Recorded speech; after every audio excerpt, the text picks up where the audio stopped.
Halloween magic for the kids and grandkids. Our next guest is sharing Halloween tradition ideas that will add some sparkle and spook to your celebrations. Megan Hill Jensen is here with her very best ideas. It's great to see you. Thank you. Great to be here. I love the idea. I mean, this applies to every holiday, but particularly Halloween is so focused on that one day with all the sugar and all the hype. I love the idea of building up to it with these small and simple ideas. Yes, and small and simple is exactly what they are. We don't need extra stress for us. You know, we already got to find the costume and everything, right. So simple is where it's at. We count down to Christmas. You say we can also count down to Halloween? Yes, absolutely. So I don't know about you, but the golden question at our house is, how many days until Halloween? We ask it, how many more sleeps? Oh, yep. How many more sleeps? Every day. Yeah. That's the question. And so that started coming up a lot. And so a couple of years ago, I started making these coloring countdowns. This is darling. They're kind of fun because, again, they don't add more stress. They don't add more candy. There's not any little pieces you're finding around your house.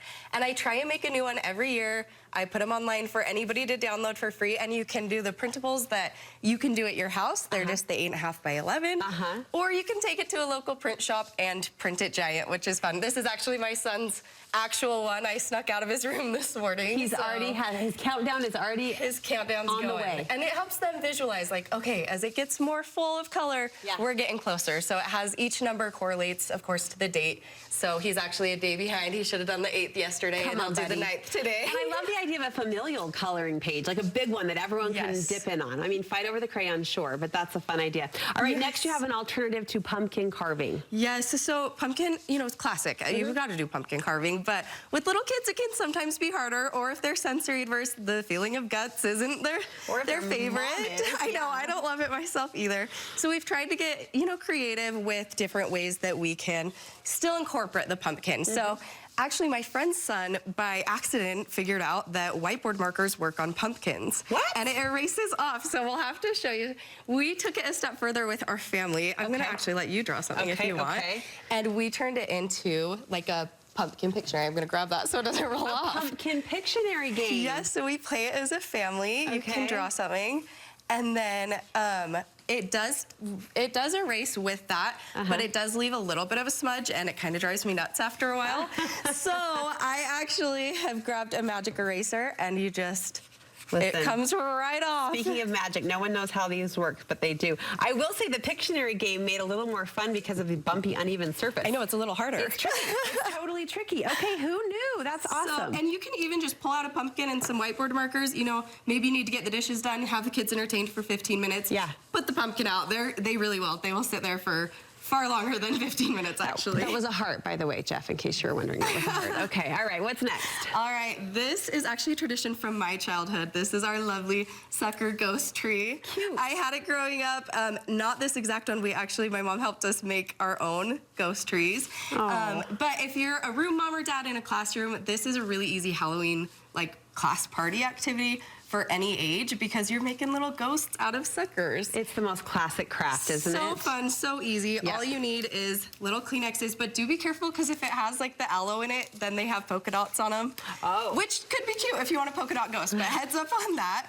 So all you need is your sucker, and then you're gonna take a Kleenex, and I actually like to also take a Kleenex and cut it into fourths to have another layer so that you don't see the sucker through, if that makes sense. And then you can find any way to tie it. If you're working with younger kids, I actually like getting these little twisty ties because it's easier for those little fingers to turn it. But older kids, they can tie their own with cute little Halloween ribbon. You can even use the little like hair elastics that I use in my daughter's hair. So there's lots of options for those. That I used to put on my braces, but now we put in kids' hair. And then, of course, draw the face on. It makes a cute little decor item and an activity throughout the month. I love that you carried this down from your own mom's tradition, too. Good job, Mom. Okay, what else? Okay, children's books. I'm a sucker for them. Pun not intended, but there we go. Year-round, I love children's books, and holidays especially.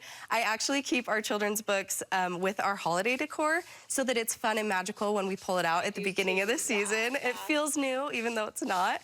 But I then keep it out all season. So they're on display, the kids will go and read them.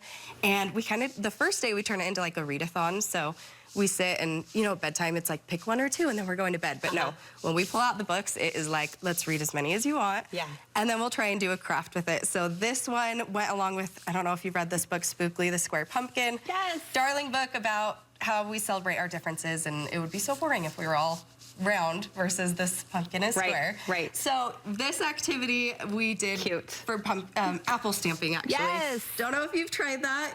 Do we have time to show? We're seeing video of your cute kids doing it. I know you'll post there we go. I know you'll post some tutorials for us on your website. So how can we find you? Come say hi on Instagram, Megan Hill Jensen. Download a coloring page, do some apple stamping, read some books. We're having a good time. Thanks for inspiring us moms and grandmas in all of the simple and fun ways. We appreciate it. Megan Hill Jensen on Instagram.